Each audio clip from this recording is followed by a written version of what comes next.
You're watching HQ Spotlight on CBS Sports Network. It is rivalry week in college football, and Alabama is hoping to extend their win streak in the Iron Bowl. Alabama, you see it there. They have won 5 straight meetings against Auburn, and Kalen DeBoer can become just the second Alabama head coach to start 2-0 against Auburn if he does get a win, and he can tie Nick Saban for the most wins in general through 2 seasons as a Bama head coach all time with 19. But Bama, you see it there, they have won the last 5 meetings and they're hoping to make it 6. So we're going to preview this matchup with Brad Crawford and Brandon Marcello. Great to see you guys.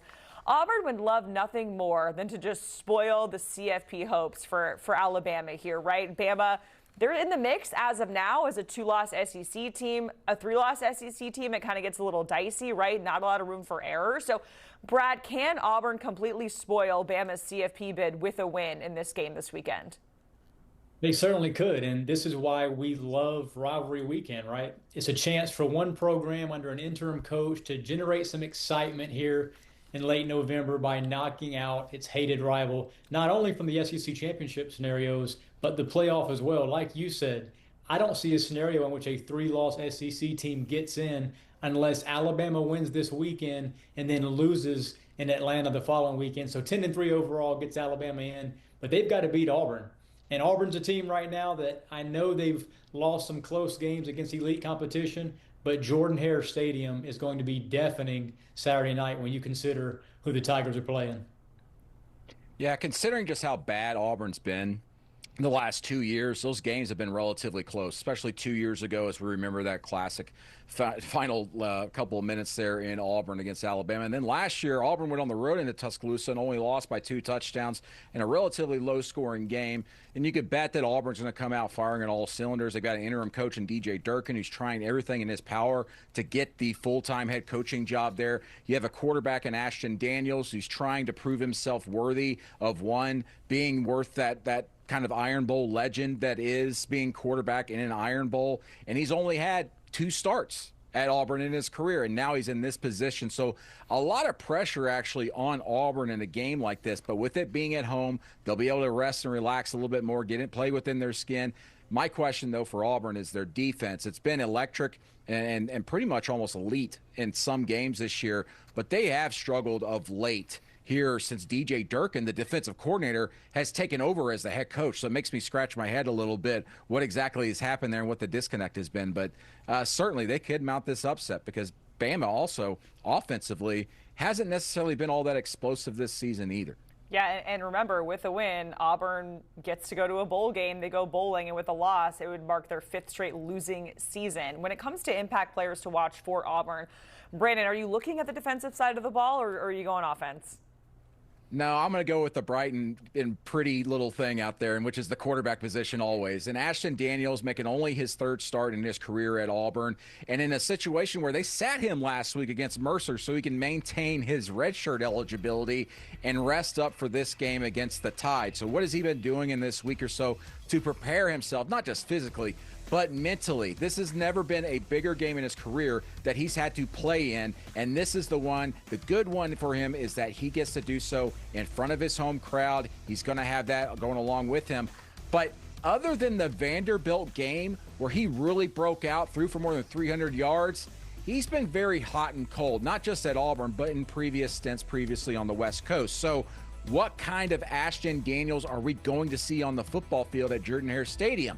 I don't think anybody knows. Heck, I don't think Ashton Daniels quite knows. Yeah, I'm going to stay on the Auburn side here, especially offensively. I think it's Cam Coleman, former 5-star that Alabama, numerous other SEC programs tried to land a couple recruiting cycles ago. He's been as good as advertised this season despite a touch-and-go type passing game for the Tigers. This could potentially, by the way, be his final start too if he winds up being one of those transfer portal casualties because of a new coaching staff coming in. So I expect Cam Coleman, this Auburn offense, to try and generate explosive plays against an Alabama secondary, while it's talented, has given up some big plays at times this season.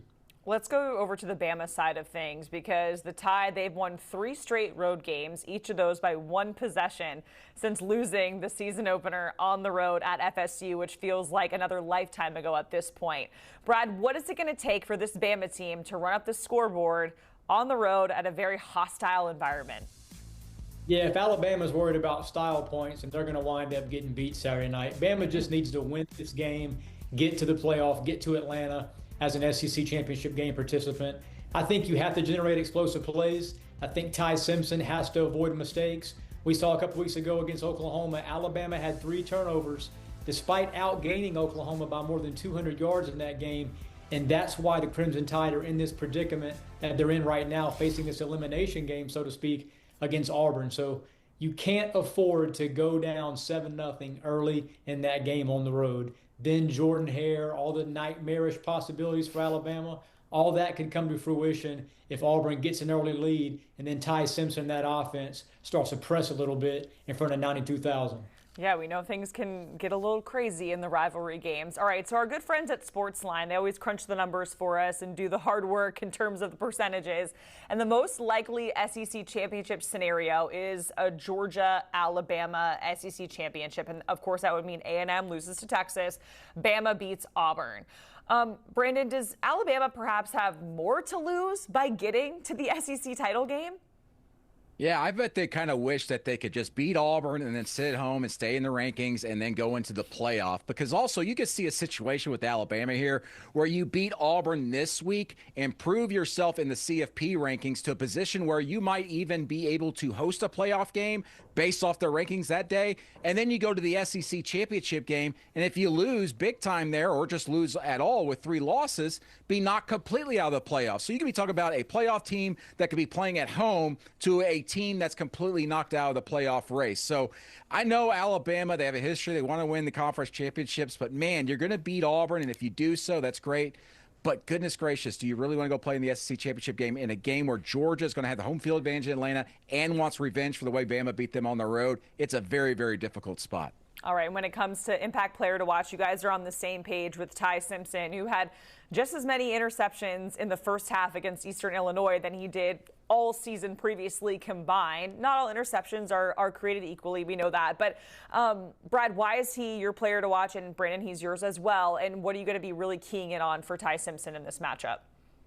Yeah, I mean, pre-Oklahoma loss, Ty Simpson was one of the Heisman frontrunners. Probably is not going to get to New York now after Alabama lost that game. But he was one of college football's most efficient quarterbacks a couple weeks ago, heading into the final month of the regular season. He's been Alabama's best player overall this season, in my opinion, under Kalen DeBoer. He has figured it out at the quarterback position. And in Bama's biggest wins, namely that road win at Georgia, Ty Simpson was flawless. If he plays well on the road Saturday night, I think Bama wins this game and covers at Jordan Hare. Brandon, what about you? What's your pick? Well, I'm going to go with Alabama here, 24-14. I'll make the prediction with the score right there and there. I think Auburn's defense is going to be just good enough, but not great enough. They've been giving up more points here. I think Ty Simpson throws for a couple of touchdowns, and Alabama ekes this one out, pulling away in the fourth quarter. Okay, so Alabama continues that win streak over Auburn in the eyes of Brad and Brandon. We certainly appreciate it, guys, previewing that matchup. And remember, CBS Sports has got you covered in terms of college football on multiple platforms. Make sure you check out our CBS Sports College Football YouTube channel. Make it easy. You can subscribe right now by scanning that QR code on your screen.